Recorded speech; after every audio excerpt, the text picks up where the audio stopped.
Muy bien, buenos días a todos ustedes. Vamos a iniciar el día de hoy con la sesión general de Hospital Ángeles a nivel nacional y me encantaría presentar al doctor Mauro Alberto Segura Lozano, quien es nuestro ponente, nuestro gran ponente del día de hoy. Voy a presentar una reseña acerca del doctor. El doctor Segura Lozano es egresado de la Facultad de Medicina de la Universidad Nacional Autónoma de México con mención honorífica. Él fue residente en el Departamento de Neurocirugía en el Hospital General de México y también fungió como asesor médico especialista externo en la Comisión Nacional de Arbitraje Médico. También ha sido investigador en el Departamento de Neurocirugía en Japón y hizo un doctorado en base de cráneo también en Keio, en universidad también en Japón. Actualmente cuenta con 17 años de experiencia en el tratamiento de la neuralgia del trigémino y también en algunos diversos padecimientos neurológicos, y es adscrito al Hospital General de Morelia de la Secretaría de Salud desde el 2003 hasta la fecha. Actualmente en la práctica privada en nuestro hospital, en el Hospital Ángeles, ya lleva desde el 2002 haciendo medicina y cirugía neurocrítica. Bueno, sin más preámbulo, me gustaría presentar al doctor Mauro Alberto Segura Lozano, quien es nuestro excelente ponente para el día de hoy. Él viene representando a los médicos y a lo que se hace bien en Morelia. Bienvenido, doctor Mauro Alberto Segura. Perdón. Gracias, muchas gracias.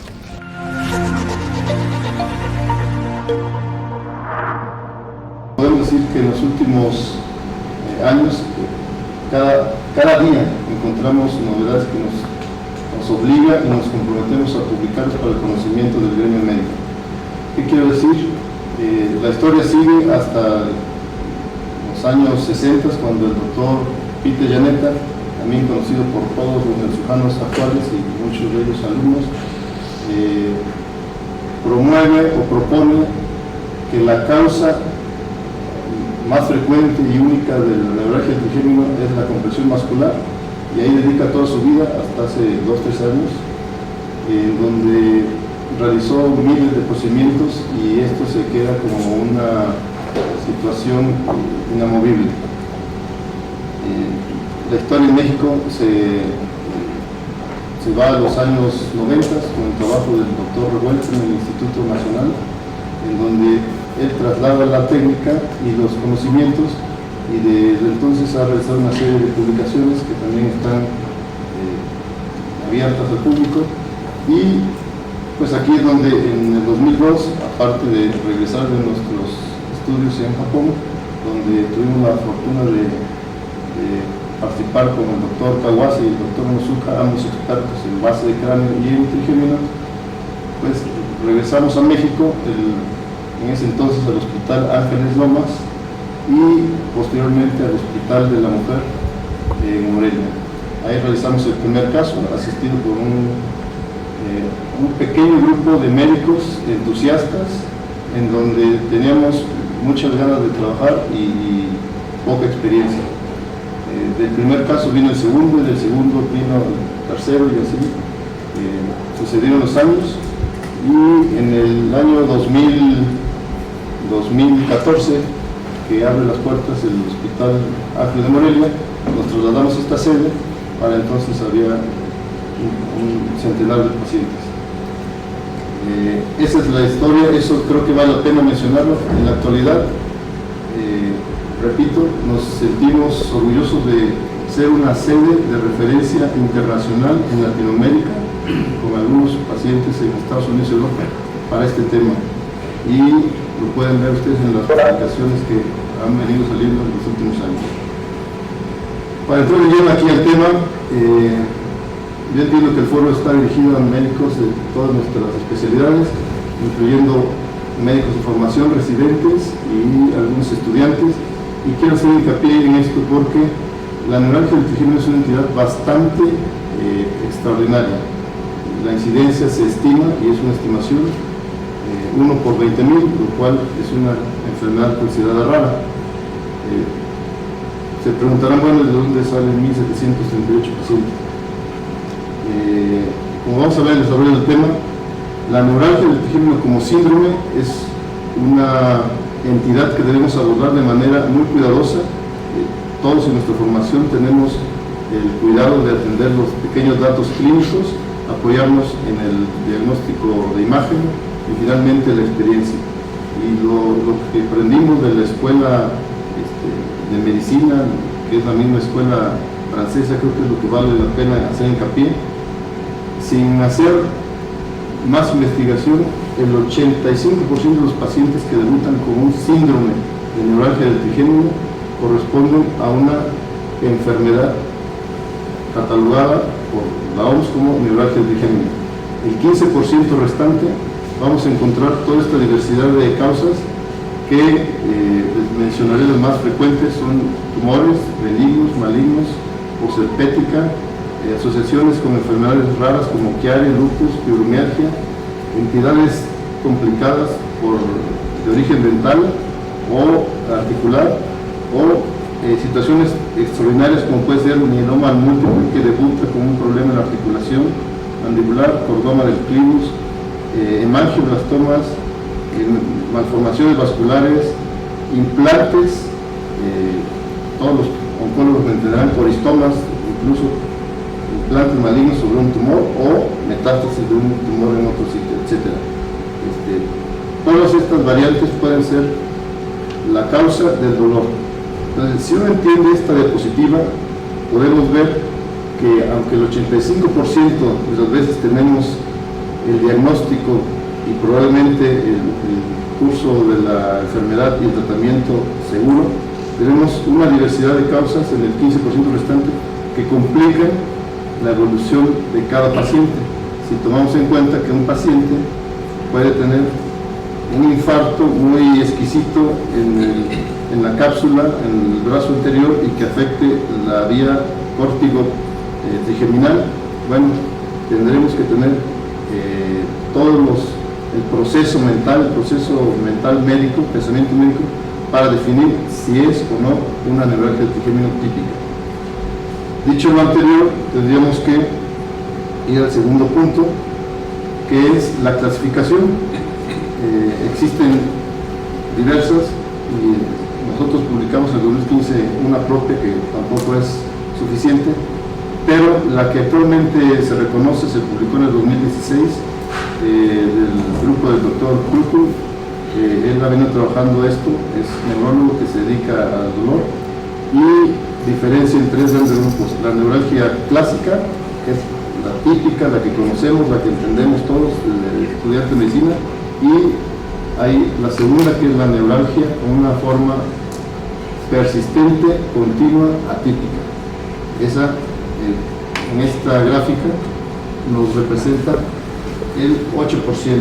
Esta gráfica está en línea, se actualiza todos los días y fluctúa desde hace 5 años entre 7 y 8%.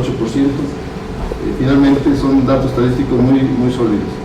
Entonces, y el tercer grupo, según la clasificación de grupo, es la neuralgia secundaria, la cual podremos atribuir a esta rebanada de la gráfica, que representa en nosotros, en nuestra experiencia, el 25%, y lo más reconocido y lo que está enlistado es los tumores, la esclerosis, algunas secuelas de posherpética, etc.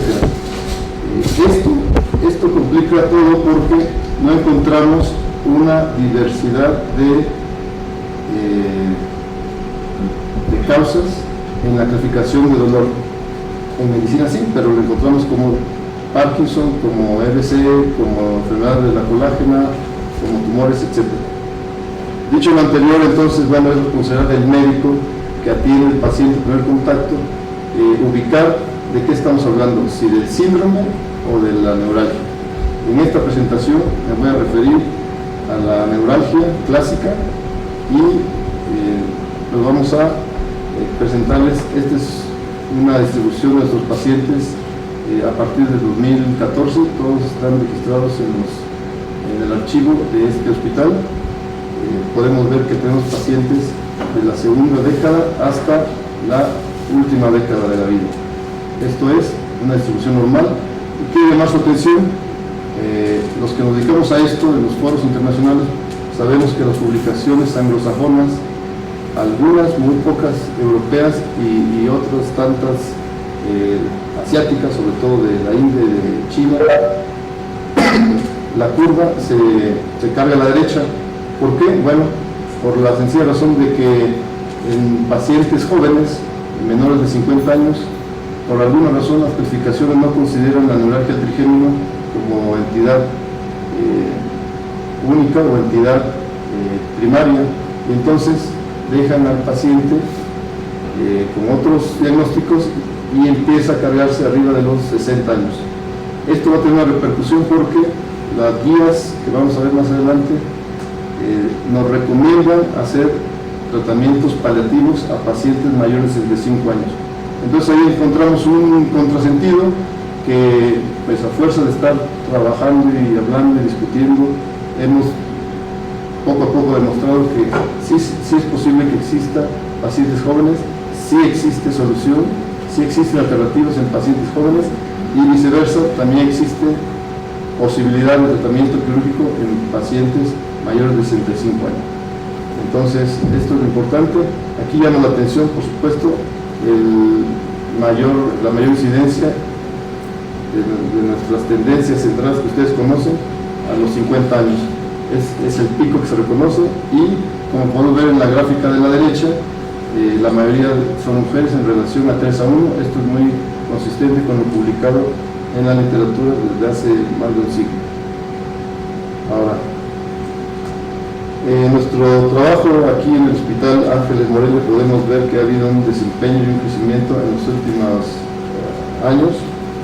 Aquí esta situación habrá que revisar la situación del país, ¿verdad? Pero vemos un crecimiento, una tendencia positiva, y aquí a la mitad del año actual podemos pensar que vamos a mantenernos en el estándar de este número de pacientes operados. Estamos hablando en este caso solo, y me voy a referir el resto de la plática, solo a pacientes operados, ya no a pacientes diagnosticados y tratados con tratamientos farmacológicos o alternativos. ¿Qué vemos aquí? Bueno, como les mencioné, en este momento nuestra sede recibe pacientes de diferentes hospitales, de tal manera que podemos decir que somos un centro internacional, seguido muy de cerca por el Instituto Nacional de Neurología, el cual tiene un promedio de 70 pacientes por año, dicho por sus propios médicos. Y aquí vemos, como es obvio, la mayoría de los pacientes extranjeros, que representan la cuarta parte, 1 de 4 son extranjeros. La mayoría proviene de Estados Unidos, de cualquiera de las ciudades fronterizas o norteñas. Otra situación que nos llama atención, recibimos muchos pacientes del Cono Sur, por eso fuimos invitados para el mes de octubre a tener una charla ahí con los colegas chilenos. Es otra situación de medicina, es otra política de salud, es otra población. Sin embargo, tenemos este índice de pacientes que llamamos viajeros. Colombia, Costa Rica, Perú, Ecuador son los que sobresalen. Esto creo que debe llamarnos la atención como grupo médico y reforzar, y es aquí donde la intervención en este caso el área de enseñanza, de investigación y académico del Grupo Ángeles, pues nos ha apoyado, como lo hemos criticado en las sesiones de los congresos previos. Respecto al tratamiento, les voy a mostrar más adelante la técnica. Aquí esta gráfica solo es para pues, los que ven aquí algo más que los médicos no vemos, ¿no? Las cuestiones de riesgo, de tiempo, de oportunidad, etcétera. Aquí dice que al inicio de nuestro trabajo en este hospital, el tiempo quirúrgico y anestésico era de 3 horas 18, con un tiempo quirúrgico de casi 3 horas. No mencioné, pero la primera cirugía nos tomó 7 horas, hace 17 años. Actualmente, la curva de aprendizaje, podemos resumir, el promedio va de 2 horas y media de anestesia y 80 minutos de cirugía, lo cual en el ámbito quirúrgico, en el área que nos desenvolvemos, reducir 1 hora de tiempo nos ofrece muchas ventajas. menor exposición del tejido encefálico, menor riesgo anestésico quirúrgico, obviamente menor fatiga, o, pues ustedes saben, podemos realizar 2 procedimientos en un turno y ofrecemos mayor seguridad al paciente, y por supuesto hay una ventaja en los costos para los pacientes. En la siguiente, esto se lo resumí porque yo entiendo que es una técnica quirúrgica un poco laboriosa. La técnica descrita en 1965 por el doctor Llaneta ha sido modificada. Hay una docena de publicaciones, en donde también nosotros tenemos una publicación hace 3 años, está disponible en internet. Y en resumen, la posición del paciente es acostado, ya no usamos la posición sentada. En ningún caso hemos usado la posición sentada. No tengo ninguna ventaja de realizar la posición sentada, a pesar de que esa fue la descripción, a pesar de que se sigue realizando en algunos centros, en varios países, pero digamos que ahí ya se reduce el tiempo, 40 minutos. Esta posición no nos ha dado, ni tiene por qué dar, embolia aérea, que los médicos anestesiólogos, los intensivistas que manejan estos pacientes en otros hospitales, seguramente se han enfrentado a este problema que no es nada deseable. En un paciente que ingresa por una cirugía electiva, nosotros no hemos tenido ninguna complicación de tipo. Tenemos aquí al anestesiólogo muy cerca del paciente, de su vía aérea, de su monitoreo cardíaco, de sus vías intravenosas, y pues si ustedes están familiarizados con quirófano, sabrán que esto nos toma 5 minutos, rotar la cabeza y poner una almohada del lado contrario. En pacientes obesos, que siempre es complicado, y en pacientes ancianos donde hay algún tipo de anquilosis cervical o cirugía previa cervical, que no se puede hacer la rotación de 135 grados, bueno, tenemos que usar la descrita posición de par B, en donde pues es un poco más laborioso, pero nos asegura la visibilidad. Aquí voy a poner el puntero. Esta es nuestra área quirúrgica, que debe estar con una amplia visibilidad, aquí también, para que el cirujano tenga acceso libre a la base del cráneo, manipulación y tratamiento del área quirúrgica. Hay que tomar en cuenta el espacio que queda entre el hombro y la región mastoidea. Para detalles podemos, probablemente unas semanas saldrá la publicación en la revista de base de cráneo, donde describimos la técnica de manera detallada. En resumen, esta es la técnica y esto es lo que nosotros llamamos nuestra fortaleza y que nos hace realizar estos procedimientos de manera segura. Este es un acceso promedio, en este caso 14 milímetros, puede ser 16, 18. No es una técnica mínimamente invasiva por el tamaño, como todos sabemos. Es mínimamente invasiva porque se elimina la manipulación, la retracción y el trato agresivo al tejido cerebral, y esto lo podemos hacer a través de un orificio de 16 milímetros. Hemos realizado algunos abordajes endoscópicos, seguramente habrá algún cirujano endoscópico experto. No encuentro ninguna ventaja después de 17 años en 600 pacientes, y sí encontramos el riesgo de la manipulación quirúrgica que sucede al introducir y extraer el endoscopio quirúrgico y los instrumentos que por ahí se requieren, en algunos casos que no son simples. En los casos simples, donde entra uno, ve la vena, le separa, pues eso se puede hacer con endoscopio, con microscopio o con lupa, ¿no?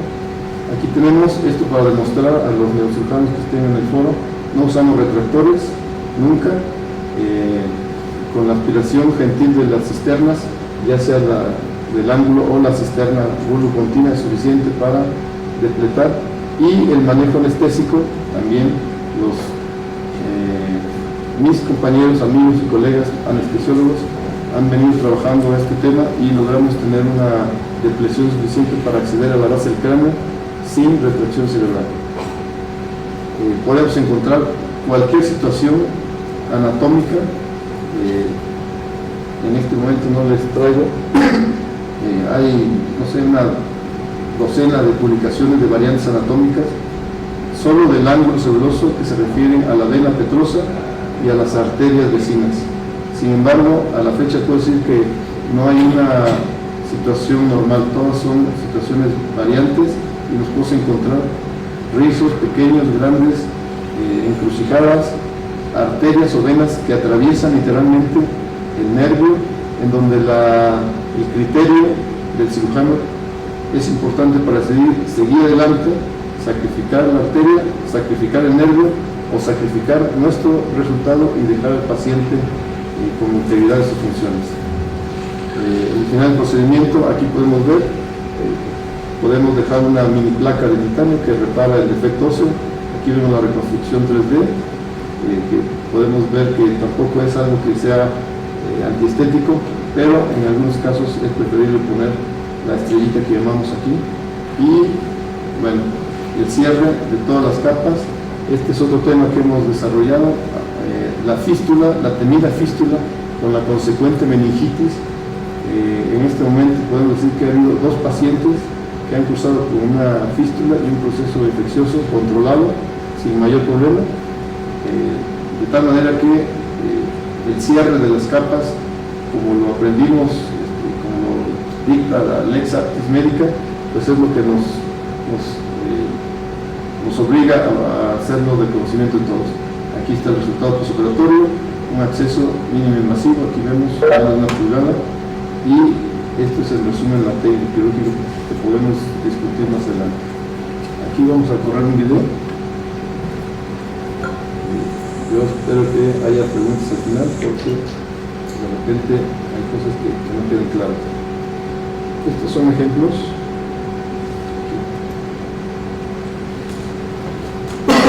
Bueno, si bien la cirugía nos toma 80-90 minutos, es un video muy largo, el equipo de ingenieros nos permite realizar este resumen gráfico de la cirugía y quiero llamar su atención. Este es para familiarizarnos. Aquí vemos la posición de la cabecita, es un abordaje del lado derecho en la posición que les mencioné. Estamos detrás de la oreja en la región mastodea. Voy a revisar aquí la cabecita, se ve muy bien. Estamos trabajando del lado derecho de la cabeza de un paciente, atrás de la oreja, es la región mastodea derecha, y si recordamos nuestra anatomía de superficie, pues podemos ver donde está el cursor, aquí estaría el conducto auditivo interno y por supuesto hacia adelante el oído y la oreja. Hacia acá está el cráneo, obviamente separado por esta membrana que la tiene el cerebelo, y hacia arriba el cerebro.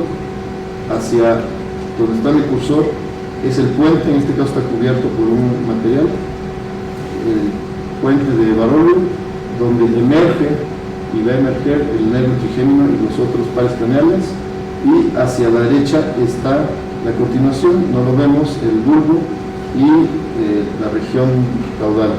Entonces, ya ubicados en este ambiente anatómico, aquí es muy fácil reconocer a la vena petrosa superior, que realmente no es vena, es un complejo tan diverso que no tendría que llamarse vena.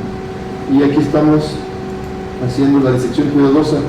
Quiero que vean esto también lo publicamos en el 2006 y ha habido algunas réplicas. Creemos, estamos convencidos, tenemos con la patóloga que trabaja con nosotros aquí en el hospital más de 200 biopsias de este tejido aracnoideo. Esta es una aracnoides anormal. Para los que no están familiarizados con la anatomía microquirúrgica del ángulo pontocerebroso, quiero decirles que esta aracnoides no es normal. El puntilleo que lo vamos a ver son microcalcificaciones que no es normal, y el engrosamiento tampoco es normal, ni tampoco la cantidad. Si bien la aracnoides tiene 3 capas, bueno, aquí están aumentadas, hay una respuesta inflamatoria, y esto nos llamó la atención hace 5 años. Empezamos a realizar las biopsias y próximamente sacaremos una clasificación prognóstica de este proceso inflamatorio. En mi opinión, es la aracnoiditis asociada a la compresión vascular, sea arterial o venosa, lo que va a dar origen a la neuralgia del trigémino clásica. y el tratamiento está dirigido a la descompresión vascular, ya sea venosa o arterial, y a la liberación membranosa. Aquí va a correr el resto del video y está un poco acelerado, pero quiero hacer énfasis en esto, ¿sí? Es liberar primero la renodes. Aquí estamos haciendo un clipaje temporal o el monitoreo muy cuidadoso del anestesiólogo. Como van a ver más adelante, esta vena tiene una situación anormal, atraviesa el segmento cisternal trigémino que va a drenar aquí. Esta es una vena pequeña, accesoria, puede sacrificarse siempre y cuando no haya complicaciones hemodinámicas. Preferimos no sacrificar los grandes vasos porque existe el riesgo de una complicación hemorrágica de origen venoso. Aquí vamos a ver más adelante, después de un tiempo de vigilancia, 10 minutos y no alteraciones hemodinámicas ni el monitoreo anestésico, podemos decidir la cauterización. En algunos casos donde el monitoreo refleja cambios hemodinámicos o que el anestesiólogo no está cómodo, pues preferimos usar otra técnica y pasar a otro sitio. Aquí pueden ver el sitio que ocupaba la vena, queda incluso la muesca y revisamos 360 grados. Esta es otra lección.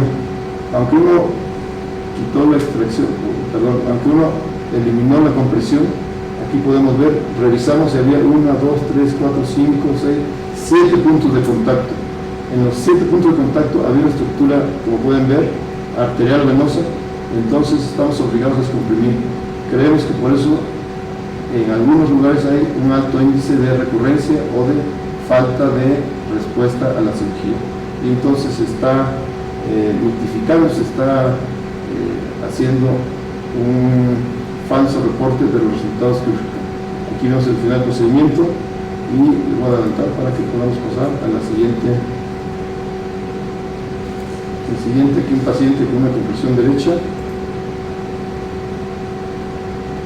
Voy a presentar 4 videos porque entiendo que es un foro que tiene algunas preguntas. Quiero llamar la atención, el cirujano debe tener todo el equipo necesario. La escuela que dice que hay que entrar con 3 herramientas del siglo pasado y mucha experiencia es falso. Aquí podemos ver, esto no es visible en la resonancia y es imposible realizar tomografía para ver un osteoma o una displasia ósea en el borde de eminencia suprametal de un centímetro. Eso no es razonable. Es más fácil tener todo el armamento y realizar un drillaje de esto en el momento que se atraviesa. Esta situación obstruye el campo quirúrgico y un cirujano no experimentado puede ser causa de una lesión. Aquí puedo ver el nervio, la compresión, y si uno no tiene el cuidado y las herramientas para drillar esta estructura ósea, pues va a ser imposible. Aquí podemos ver una mamificación y otra vez la aracnoditis, ¿sí? Entonces vamos bien el tiempo, pero quiero que vean ustedes esto.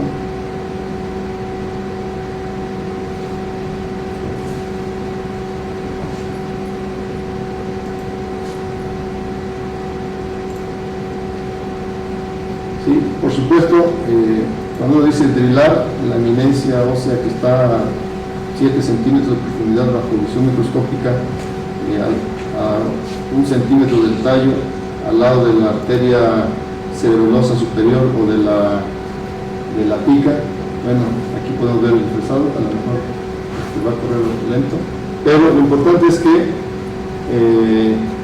se requiere mucho trabajo de cadáver, mucho trabajo en laboratorios para entrenamiento en cadáver. Se requiere mucha revisión de estar hombro a hombro con gente que ha hecho este procedimiento.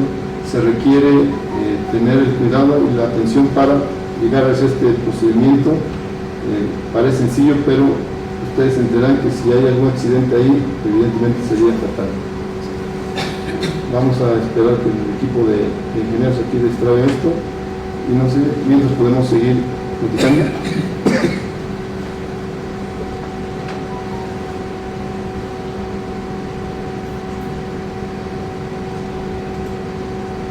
Entonces,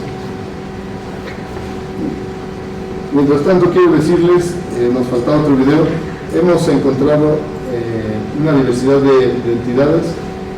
Nos faltaban dos videos. Uno es el 4% de nuestros pacientes son neuralgias secundarias causadas por un quiste epidermoide. Este es un tumor benigno de origen embrionario que tiene una presentación en el primer pico es entre los 20 y los 40 años, en el segundo pico es después de los 70 a 90 años.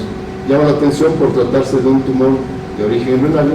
Sin embargo, publicamos esta serie, son 18 casos, es la serie más larga publicada en Latinoamérica, obviamente no en China y la India, que ellos publican por miles, pero en Latinoamérica es la más grande, seguida por otra que fue de 16 casos hace algunos años.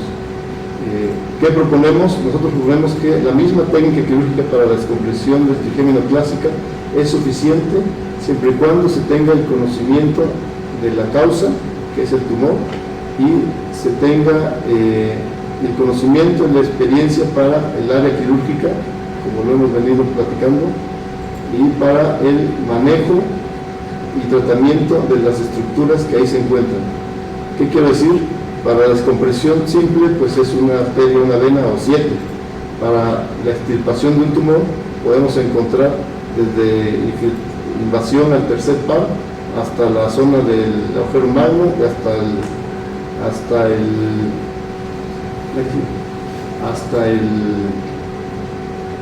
adherencias al puente. Esa es una situación pues frecuente que hemos encontrado, y por el momento nuestra propuesta a nivel de otros foros es la extirpación del tumor es suficiente. En algunas ocasiones el implante, que puede ser de menos de 1 centímetro, está adherido tan íntimamente a las arterias o al puente o al nervio trigémino que es preferible dejarlo, porque nuestra filosofía es primero preservar la vida. Parece un absurdo, pero eso es lo que tenemos que hacer como médicos, y en este caso tratándose de un tumor de un paciente que llega por un dolor facial o por un hallazgo incidental, preservar la vida. Segundo es evitar complicaciones o secuelas, y tercer lugar es la extirpación total. Aquí debe hacerse al lado el ego del cirujano y decir que quitamos todo, porque en ese último segmento puede aparecer una complicación, un sangrado, etc. El abordaje que usamos en los inicios del 2000, de base de cráneo amplios, ya nos hacemos, no es necesario, y la cirugía la podemos hacer por la misma técnica. Finalmente, en aras del tiempo, bueno, estos son reportes de casos. Hay 30 reportes de casos de arteria basilar, 1, 2, 3 casos en los últimos 50 años. Son reportes anecdóticos.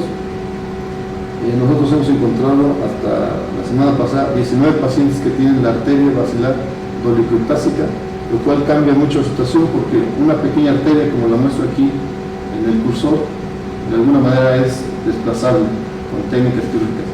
Una gran arteria basilar en un paciente senil, aterosclerótica o fumador o residente de las grandes ciudades, pues no va a ser fácil desplazarla. Pues tendremos que aplicar otras técnicas y manejo asistido por otros métodos, como es la radiofrecuencia, para apoyarnos en la descompresión y en la liberación del dolor. Aquí creo que les voy a presentar un ejemplo. Esto quiero aprovechar porque después se me olvida el trabajo que ha hecho el equipo de radiólogos, el doctor Arceo y el doctor Alfonso Martínez, para estudiar, desarrollar y conservar y reunirnos cada que es necesario para analizar cada uno de las resonancias, de la cual podemos decir que son el grupo de expertos. En este tema de expertos hicimos una evaluación que se presentó este año en el Congreso de Base Cráneo de Norteamérica. Nuestros expertos tienen una discordancia del 50%, es un estudio observador dependiente, como lo es siempre la resonancia. Seguramente los radiólogos que nos estén escuchando estarán de acuerdo, y tendremos que revisar, porque este es un método no diagnóstico para neuralgia, es de apoyo, en donde efectivamente en las últimas décadas que se cuenta con este dispositivo nos apoya y nos ayuda a ver, sobre todo, arterias grandes como esta es visible para todos los estudiantes que están del otro lado.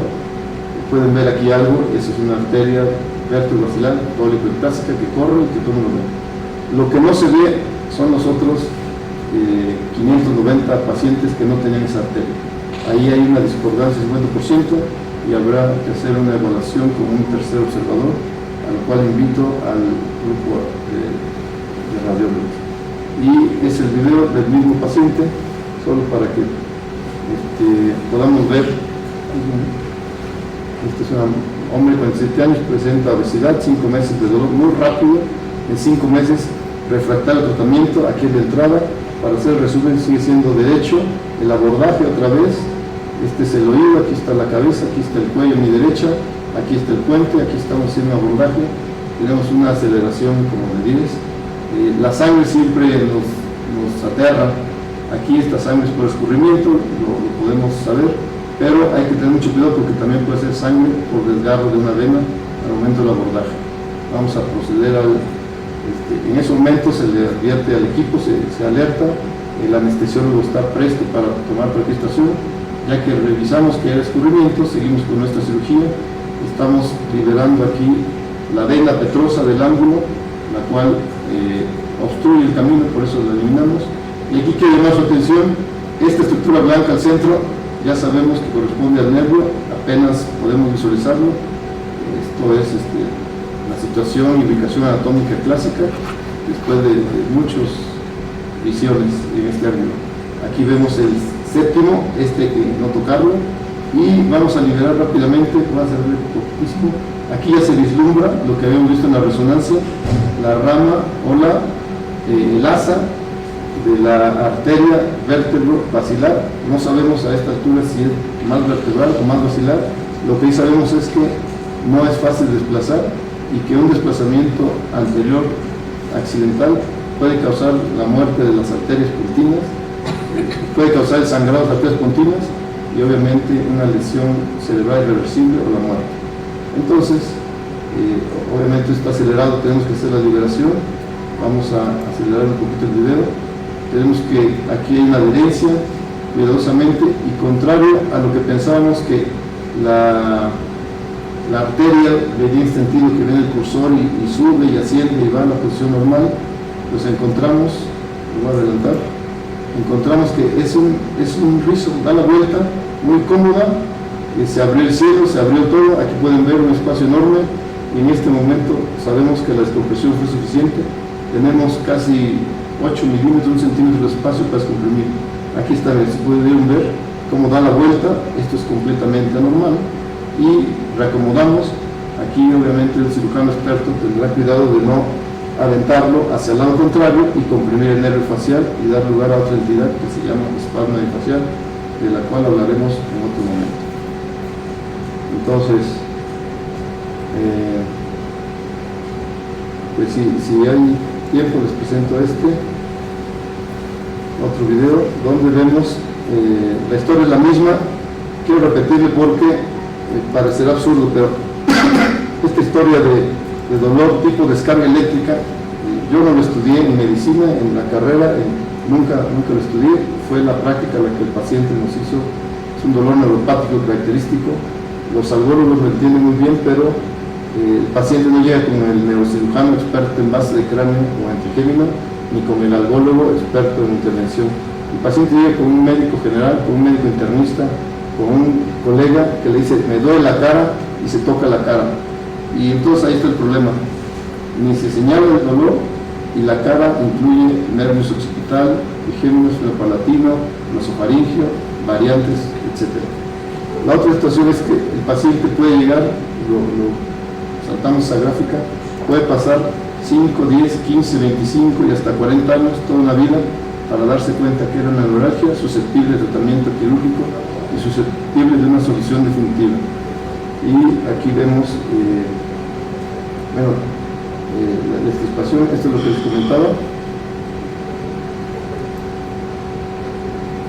La aracnoides, el tejido aracnoideo. Como pueden ver, aquí hay un hallazgo muy claro. Esto es lo que les comentaba, son pacientes que tenemos un quiste epidermoide, es un tumor benigno, aquí cambiamos de ángulo, el cual se puede extirpar.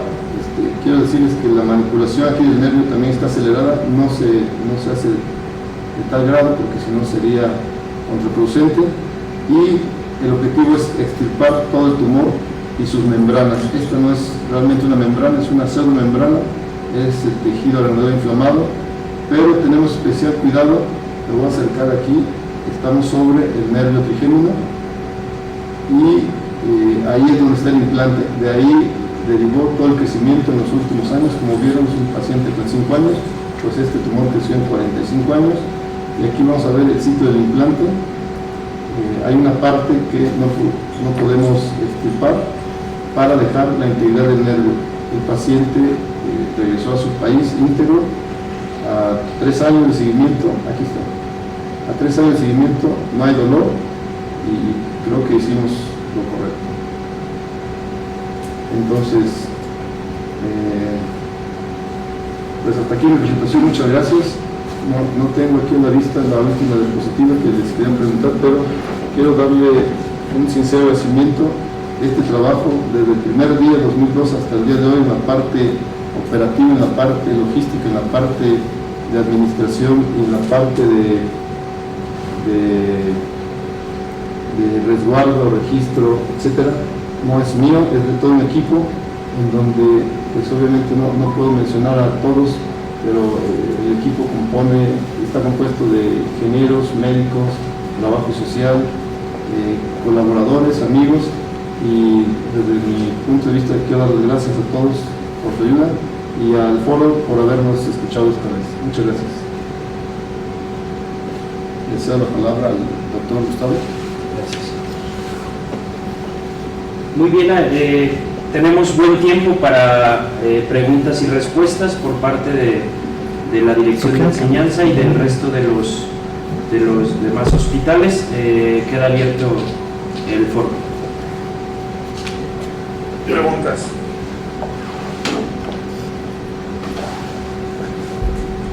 Adelante, ¿alguien quiere hacer una pregunta? Ricardo Veas, otorrino al foro de los hospitales. Buenos días. Una pregunta, en caso de un paciente que sea con perfil anatómica o una cirugía, ¿sería posible hacer este procedimiento? ¿Qué otras opciones terapéuticas les puedo ofrecer? Como bloqueos, no sé si tengan en estos casos. Sí, en casos, aquí los criterios de selección es muy importante. Yo lo que siempre digo es, lo que decía su médico está bien, porque el médico es el que sea el responsable, llámese en el área de algología, otorrino, neurocirugía, etc.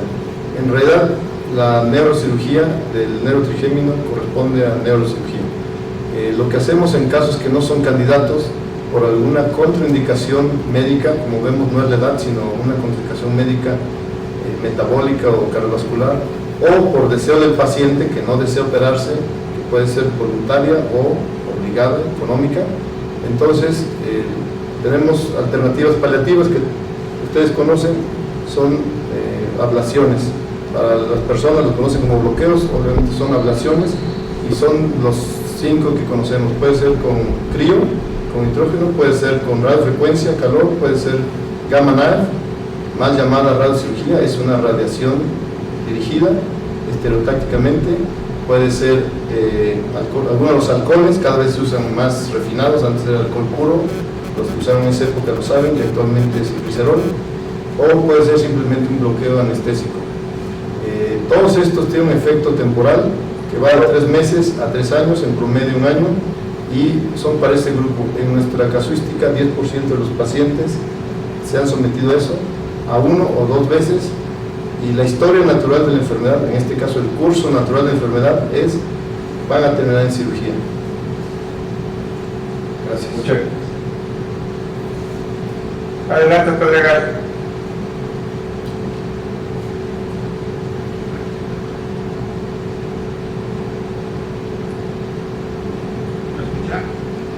Muy poquito. Suena el volumen, por favor.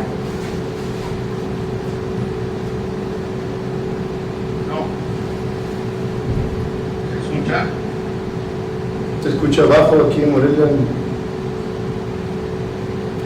pero sí reconozco algunos doctores, o sea que podemos seguir. Gonzalo Solís Maldonado, muchos saludos, Mago. Muchas gracias, profesor, maestro. Por tu presentación. Yo quería hacer unos comentarios de cómo inició esto. Yo estuve trabajando con Janeta, bueno, tú sabes, Sí, claro. tiempo en el piso, y aprendí directamente el procedimiento y cómo evolucionó todo este tipo de abordajes. Con el doctor Janeta, que él antes hacía la excisión infratentorial, que era un abordaje agresivo, y después ya cambió por la retromascular. El doctor Janeta inició sus estudios en Nueva Orleans con el doctor Rand. De ahí ellos hacían la cirugía que el doctor Dandy, que mencionaste el siglo pasado, él hacía un abordaje retromastoideo para hacer una sección diferencial, la rama del trigémino. Era ablativo totalmente, pero él en sus publicaciones, en el libro de Lewis, un libro de cirugía general, que él escribe el capítulo del cerebro, se llama ese capítulo, él menciona que cuando abordaba el ángulo poncerebeloso, en aquellas épocas de principios del siglo XX, no había microscopio, no había una buena iluminación, no sé cómo le decía, pero él encontró que había vasos anormales comprimiendo el trigémino y las llamó malformaciones vasculares, sobre todo en jóvenes. Entonces iba y cortaba el nervio. Entonces ya neta, al leer eso, dijo, yo voy a hacer un procedimiento donde descomprima y no sea ablativo. Entonces fue como surgió la descompresión neurovascular a nivel de oso posterior. Entonces, cuando yo estuve en Pittsburgh, él indicaba la descompresión para pacientes jóvenes que no iban a quedar con ningún daño de hipoalgesia, anestesia dolorosa, era muy poco invasiva y con muy buenos resultados, que es la que hacemos, esa es la que tú estás presentando ahora, ¿no? Claro. Y lo has hecho pues, como experto, ¿no? Ahora, el otro asunto aquí estamos hablando de que hay una compresión vascular de arterias que son normales. A veces encontramos otra patología, como nosotros encontramos a veces aneurismas, con el doctor Marum, está publicado en el Yearbook 77, de un aneurisma de la pica que daba neuralgia y daba espasmo miofascial. Estas compresiones vasculares a nivel de los pares craneales en el fosa posterior, el doctor Escobedo y yo hicimos un trabajo que está publicado en el Sevilla en los 80s en cadáveres y encontramos que el 70% tenían distorsión y cross compression, como le llaman los griegos, compresión con canal, distorsionaba totalmente los nervios y no tenía ningún síndrome. Estas compresiones, como tú bien sabes, dan hiperfunción o hipofunción. Puede haber parálisis facial, puede haber neuralgia de trigémino, puede haber espasmo facial, gloso faríngeo, y luego ya le extendieron hasta la tortícolis, que sí, yo ya no le seguí ese tipo de descompresiones, ¿no? Lo que quiero decir es que se encontró en Nueva Orleans en la época de cuando Janet empezó a hacer las compresiones, hicieron autopsias en pacientes que morían por alguna causa de la neuralgia de trigémino o por alguna complicación de la cirugía. Y encontraron en el primer centímetro lo que llamamos el cono de Dandy, que es un centímetro antes de la entrada al puente. Ahí en ese centímetro encontraron que había una hipermielinosis. La mielina central se le agregaba a la periférica, entonces era un punto irritante. Si tú le agregas ahí un aneurisma o una compresión vascular con arteriosclerótica o un cisticerco o un amiloide o un tumor perlado, te da la neuralgia. Pero tiene que haber una alteración en la mielina. Nosotros con Janeta operamos pacientes con esclerosis múltiple y neuralgias del trigémino. Entonces, si no hay la alteración, como vimos en esta publicación en cadáveres, El paciente puede tener toda la distorsión que tú quieras y no va a tener ningún síndrome de hipertrofia. Entonces, es lo que yo quería mencionar, que para que se presente el síndrome tiene que ver esa hipermielinosis. Está publicado desde hace muchos años, en los 80s. Entonces era mi comentario para que los estudiantes que estén escuchando esto, pues entiendan por qué se dan los síndromes de hiper y hipofunción en los craneales cuando hay una conversión. Pero tiene que haber esa alteración en la mielina que encontraron ya unos neuropatólogos con Janet. Sí, muchas gracias, doctor. Soy Maldonado. Yo creo que lo ha dicho claramente. Hay algo más que no acabamos de comprender entre la hipersensibilidad o ausencia de mielina, entre el proceso inflamatorio, entre un contacto, llámese aneurisma vascular o tumor.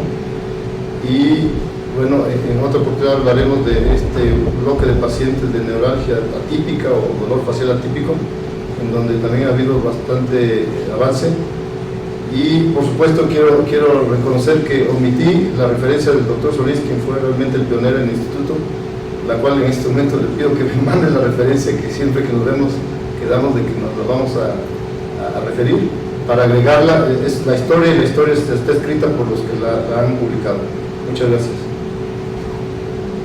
Lo felicito, doctor Segura. Gracias. ¿Alguna otra pregunta?